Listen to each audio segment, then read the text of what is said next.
April 1 മുതൽ മാരുതി വാഹനങ്ങളുടെ വില 4% വർദ്ധിക്കുകയാണ്. അപ്പോൾ നമ്മളെല്ലാവരും ചോദിക്കും എന്തുകൊണ്ടാണ് ഈ വർധനവെന്ന്. നമുക്കറിയാം മാരുതി മാരുതി എന്നല്ല ഏത് മാനുഫാക്ചർ ആയാലും വാഹനങ്ങൾ ഉണ്ടാക്കുമ്പോഴത്തേക്കും ഹൈ ടെൻസൈൽ സ്റ്റീലാണ് ഏറ്റവും പ്രധാനപ്പെട്ട ഘടകം.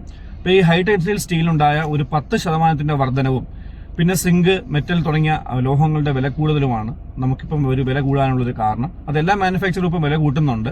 മാരുതി 4%, ടാറ്റ 2%മാണ് വർദ്ധിപ്പിച്ചിട്ടുള്ളത്. നമുക്ക് നോക്കാം മാരുതിയുടെ എല്ലാ മോഡലിലും എത്ര രൂപയാണ് അടുത്ത മാസം മുതൽ കൂടാൻ പോവുക എന്നുള്ളത്. പ്രീമിയം ഹാച്ച് ബാക്കായ ഇന്ന് ഇന്ത്യയിൽ ഏറ്റവും കൂടുതൽ സെയിലുള്ള മാരുതി ബലേനോയ്ക്ക് 24,000 മുതൽ 34,000 രൂപയാണ് വില വർധനവ് പ്രതീക്ഷിക്കുന്നത്.